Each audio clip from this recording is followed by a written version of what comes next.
Welcome to Unleashed, the show that explores how to thrive as an independent professional. I'm your host, Will Bachman, and I'm here today with CV Ramachandran, who has a long career in consulting with strategy and operations with a real focus on digital transformation. CV, it is great to have you on the show. Thank you very much, Will. It's a pleasure to speak with you today. So we're talking here on March 27th in the midst of the coronavirus pandemic, and a lot of us are working from home, and a lot of companies are probably thinking about, shifting even more things online or, doing a digital transformation for the future. Would love to get your thoughts as we, kick off here on what do you see, particularly on the business to consumer side. We can talk separately about business to business, but what do you see as some of the big changes that we're probably going to be seeing companies do in terms of digital transformations B2C? Absolutely. Well, this is really a very strange environment for us all to be experiencing. And, all the news around COVID-19 is negative. There's very little positive there. But if you really think about what COVID-19 is forcing us to do is, in some ways, it is forcing us to think about digital transformation in our personal lives, right? As employees, as students, as teachers, and all that stuff. And so if you just think about a few ideas around how digital transformation, is playing into the COVID-19 pandemic, one is this ability to work from home has taken off in a way nobody could have ever anticipated a month or two back. And I think what people are finding out is that, one, meetings that were, for example, an hour long now can be done in 15 minutes because you basically focus on the topic at hand and you kind of move on, as opposed to, all the other stuff that goes on normally at work. And I think people are finding that the ability to schedule and connect up with colleagues at work is actually getting better because there's less wasted time with moving around or with conversations that are not leading somewhere. So that's one that's actually working out really well from the business consumer side. I think it's going to change the way we think about working at home. We've had a shock, and it's created an impact, and we're reacting to it. Another one, and I'll just go through 3 or 4 of these and stop and get your comments. Another one of these is telehealth, right? I think what employees and everybody, really, not just employees, are starting to find out is that before they may have used phones and their internet to connect up with doctors sort of as a by the way. But now that nobody wants to go in a hospital or into a doctor's office, they're finding that having sensors, that allow them to monitor their body temperature, pulse rate, etc., and communicating that with the doctor, maybe even through a video link, so that the doctor can examine them physically without being there, is starting to take off as well. So that's the second one. The third one is remote learning. And, all of our kids are, trying to learn from home. They have these lessons on the computer or an iPad, and they're all starting to figure out that, how learning at home could work for them. Now, a lot of them are very socially oriented, so they're finding it a challenge to not be with their friends all the time. But I think, again, we will find out that there are things we can do with remote learning that we haven't done before. Another one is events. You're starting to see conferences. You're starting to see tech shows. You're starting to see, not just entertainment, but business conferences are starting to go to virtual events. Again, is it necessarily the most efficient, most effective way to connect people to people? Probably not. But if I could do more of them by making it virtual as opposed to having to go to physically to a conference, it might actually make things different for us going forward. So I think some of these 4 things that I mentioned are really questioning the way we used to work before COVID-19. And I think that's what digital transformation will help us on the B2C side. Yeah, that list of 4 things, CV, it really resonates. Certainly work from home a lot of independent consultants, a lot of listeners of the show have been doing that for years. And it certainly has always felt way more efficient to me because you're not doing FaceTime and you're not required to just show your face and stick around, and you don't have to sit through long meetings. Always feels more efficient to me in terms of, and I think and what we're seeing is because people are forced to do it now and have tried it out, when the world eventually goes back to normal, it'll be, well, we worked remotely for 3 months. Why can't we do it now? So a lot of, exactly, I think employees want, and then same thing on the remote learning side. Like I'm wondering, so many school kids are now learning from home. In the future state, I'm wondering, will parents be asking, why does it make sense that the kids have to go to school and be in place all day other than nice daycare? But I'm wondering if maybe New York City or some places, just like they have some charter schools that are specialized for one reason or another, will they come up with a specialized charter school that's all remote? So you can send your kid to a high school that's all remote. And that would allow different people to, maybe people that need to move around a lot or travel around a lot, their kids can come with them. So it really opens up a lot of opportunities in terms of learning at the grade school level as well as high school and college and beyond. My kids are 8, 12, and 15, and they're all going to school now from home. In terms of actually making these transformations possible, what do you see as some of the changes that businesses are going to need to make in terms of driving internal projects to meet the new customer demand to be able to do more things remotely? I think, Will, the way you've got to think about this is, about 20 years back, the whole notion of outsourcing got a lot of traction, right? So things that were not critical for your company, you outsourced to third-party vendors. And that was a huge cultural shift then when people figured out that, I could have analytics and design done in India while, my customer-facing people are in New York or California or somewhere. And I think we're going to see the same thing here, which is I think every business is going to now ask, unless they are a completely hands-on customer service business, they're going to ask themselves, what is the right balance between remote work and on-site work? And I think, obviously we will not go as far as we have because of this pandemic, but it will start every business asking the question about, what can be done more efficiently, more humanely, more better quality of life balance if I let workers do, say, 30, 40% of the work at home, from home. And can they manage their time better? And the question that always gets asked is, well, how do I know that that's better for the company, right? And I think the answer to that is you have to put some metrics in place.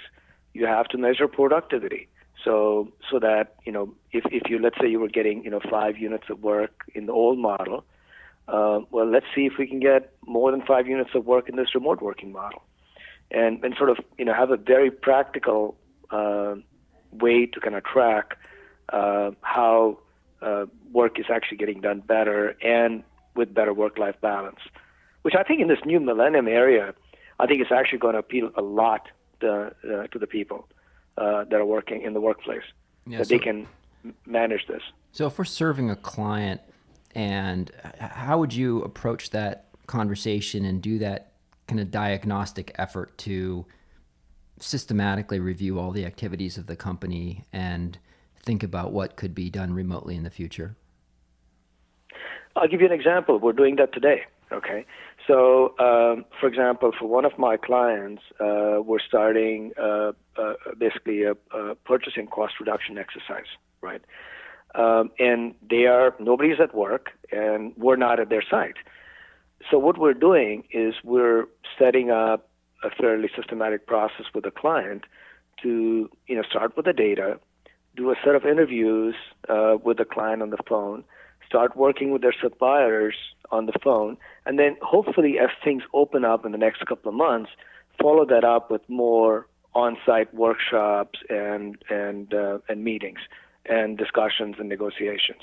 So I think what we're saying is that say a year from now, we could use the same model to be a lot more efficient in the upfront piece of the work, right? So, it's not to replace the face-to-face discussions, the face-to-face meetings, but you can get a lot done without necessarily having to be in front of somebody in Germany or in California. Yeah. So I think that's what I would, it's just the balance is going to be questioned about having to be always on site. Mm-hmm. Okay. Let's talk a little bit about the B2B side. So how do you see that world changing in terms of the impact of the coronavirus? Yeah, now that's a much more complicated one, right? At one level, and as China is figuring this out as they're coming back, is that there's no demand. So even though they are ready to produce, their customers are calling them up and saying, "Hey, hold off! You can't start producing because I have nowhere to sell this stuff." Right. So I think on the B2B side, the COVID has a very deep impact on demand and therefore supply in let's say the next 3-4 months, right, until the consumers start coming back to business again. And then on the other side, what I think the even bigger impact of this COVID is, especially for us in the U.S., is a number of companies are starting to ask themselves the question about extended supply chains that cross, multiple bodies of water, and asking themselves whether nearshoring allows them to have a better total cost of or total, value of the product that's being delivered. So I think from a B2B standpoint, I think there'll be, I think you think of it in separating it in two buckets. One is stuff that can be done anywhere in the world at any time, right? Like, for example, managing, a database in the cloud, right? Anywhere. It doesn't have to be physically in any one location. That could be done in India, in the Philippines, in China, wherever the source is, right? But then if I have to get some widgets made for what I'm assembling in my plants, I think there'll be an increasing tendency to say, why don't we think of Mexico first and the U.S. second and maybe, Asia third. So I think there's going to be a B2B impact that, again, will play out over the next few years as a lot of manufacturing, distribution strategies are thought through, right? And then the question of on, for example, in the food and beverage sector, I think there's going to be an increasing emphasis on, tightening up the risk in the supply chain from the place where the produce is gathered all the way to when it shows up in the retail shop. And some of the blockchain concepts that were starting to get used a few years back about tracking products all the way through the supply chain, from source to store shelf. I think that'll get more impact on the B2B side. I mean, that'll get more application on the B2B side. Okay. So for companies that are planning some kind of digital transformation to enable these efforts, walk me through how we as consultants can think about helping our clients get ready for those, understand what the requirements are for those kinds of things, and how do you scope a digital transformation? Give me an example of what one might look like.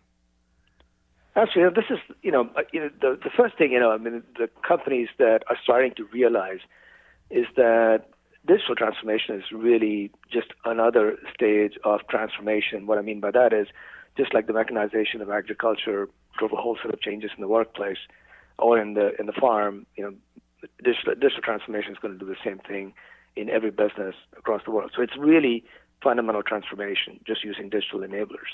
So in that, I think what a lot of companies are starting to do is to come up with a way to think about digital transformation for their whole business. So for example, for a manufacturing company, there are 4 buckets in which companies are starting to think about digital transformation. One is obviously the products. You've heard of connected vehicles and connected TVs and all that stuff on the product side, where the data that's coming off these devices can be gathered, analyzed, and used for better services or better products. The second is the manufacturing and distribution footprint itself. And there's been a lot of thought given to Industry X.0 and the ability to improve uptime throughout the entire business operation, using a lot of the data that's coming off equipment, analyzing it, deep analysis to predict reductions, changes in operating pattern that improve uptime. That's a big part of the benefit on the footprints on the manufacturing side or the distribution side. The third is in overhead functions. Between the use of RPAs, bots, better use of data, automated generation of reports, seeing a lot of automation in purchasing, finance, HR, and the support functions that every company goes through. And then lastly, on the sales side, digital transformation is all about trying to get closer to the customer. And so using the data, tracking the data, analyzing the data, getting it back to the sales force so that a dealer an automotive dealer can close the sale, faster is really helpful. In fact, I'm working with a startup that's doing this I'm on the board of directors of a startup that's in the property tech business. And what they're doing is they're making the property available to the end consumer especially new buildings, in a much faster way. And that's taking anywhere from a week to 10 days off the sales cycle, which is a huge amount of benefit to the builders and the land developers. So it's, so I'm just trying to give you a number of different ways to think about digital transformation. And so those are the four big buckets in which, we as consultants ought to think about working with clients on digital transformation, right? The other aspect of it is all of this takes money, right? Doing all of this stuff takes money. So in my discussions with CEOs, the discussion always is, where do I start, right? And so the second, one is you realize you have these four buckets. The second aspect is figuring out what the benefit versus, ease of implementation versus the cost of, putting in an Industry X.0 on the factory floor or bots, for the HR function, is also something that needs to be, thought through very diligently to get this done. And then the third thing that we as consultants ought to do is realize that this is not a CIO initiative. Digital transformation is a corporate initiative that requires, HR to play a big role because, people have to do things differently. They have to behave differently. Finance has to have a different lens on it in order to make sure that the benefits get realized. And so we as consultants not only have to think about what is digital transformation, but the sequence of doing this for clients so that it's beneficial. And then lastly, how the change management side of any transformation agenda, especially digital, really needs to play through the organization. Say a little bit more about that last piece. Yeah, so for example, change, what is, at the end of the day, what is digital transformation, right? It's about taking massive quantities of data, doing some very sophisticated analysis on it, and getting the insights to help run the business differently, right? So, great, sounds great, right? And, yes, all that can be accomplished. But if I, as an operator or a salesperson or, a service person, do not change my behavior with the insights that I'm getting, all that stuff I've done behind the scenes is wasted. So, for example, I'll give you an example. So, there's a lot of fleet drivers out there, right? Driving, fleets of trucks and, vans and all this stuff, right? A lot of the technology that is available today allows the fleet manager to tell a driver whether his or her driving behavior is appropriate for maximizing fuel efficiency, or whether his or her driving behavior actually allows them to increase the number of jobs they're doing in a day, right? Now, the fleet managers can only provide this information to the driver. At the end of the day, the driver has to believe there's some value in this for me as a person to change my behavior. So that's what I mean about that. There's a intellectual side of digital transformation, and then there is a people side of digital transformation, which a lot of clients don't seem to get their hands around. and it falls, and the benefits don't come, and then they get frustrated. But it's because I really think HR has just as much of a role in digital transformation as does the CIO, because at the end of the day, somebody's got to change behavior. Wow. Could you tell me the story of a digital transformation that you've been involved in, maybe kind of end to end? What was the initial context, and then what did you do? What were some of the challenges? What was the result? Just walk us through a case example. Maybe sanitize something that you've done. Yeah, exactly. No, there's some really good. I mean, this is the thing. You look at it, when you start to work with clients, there are lots of great situations that have happened. I'll give you one, Michelin, because it's an easy one to understand. Michelin makes tires, right? And they sell tires to a lot of fleet customers. And they used to sell tires by the tire, and when the tires wore out, the truck would come back in and the tires get replaced. So what Michelin wanted to do, this is going back a few years because these journeys typically are multi-year journeys. A few years back, what Michelin decided was they wanted to put sensors on the tires, collect the data from the sensors, and set up a business that was more about selling tires by the mile to its customers as opposed to tires just as a tire, right? And so what the journey was, the first thing is that's the concept that you have, right? So first you got to figure out the technology side of it. What sensors can you put on it? How can you collect the data? How does it get analyzed? What sort of feedback can you provide to either change driving behavior or to bring the trucks back in to replace the tires before they need replacement, right? Almost like a preventive maintenance kind of attitude. So that's the technology side of it. Then there's a business side of it, which says, and so we had to figure that out. It's like, who's making the money here? If the profit pool is $100, what does the driver get? What does the fleet manager get? What does Michelin get? What does is there a tire sale loss? So the repair guy, what part of the pool does he get, right? So you figure out that business side of it.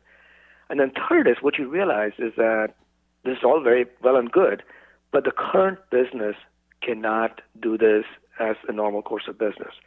So what we actually ended up doing for Michelin was setting up a separate business, about 800 people, that did nothing but sell tires by the mile. And so the journey was, from the idea to the technology and the analytics, to the business case, to the if you call it change management, to allow this to be successful, right? And I think it's that kind of thing where, in a big way, this idea is going from products to a service mindset, right? So instead of selling a product as a tire, you're selling a service that is, you pay me 10 cents a mile, for the tire. And that, I think we're going to see more of. The service model for the products will transfer more to a service model.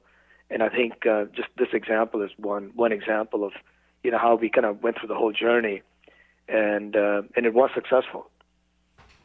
Yeah, that's a great example.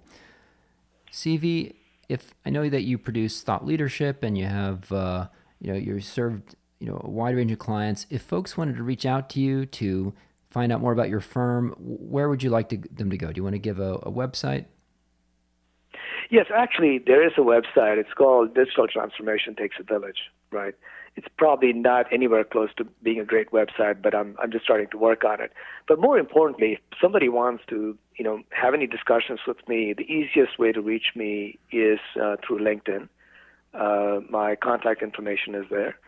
And I think if you were to want to set up a discussion, I'd be glad to, engage on any one of these topics that we've talked about. Well, fantastic. Well, CV, I'll include your LinkedIn URL in the show notes along with your website.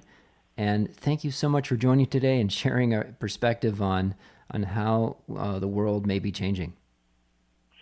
I think this is an amazing time, and I think it's just accelerating everything we've thought about in terms of digital transformation. Well, so I'm excited to be a part of the journey. All right, CV, stay safe. Bye-bye, you too.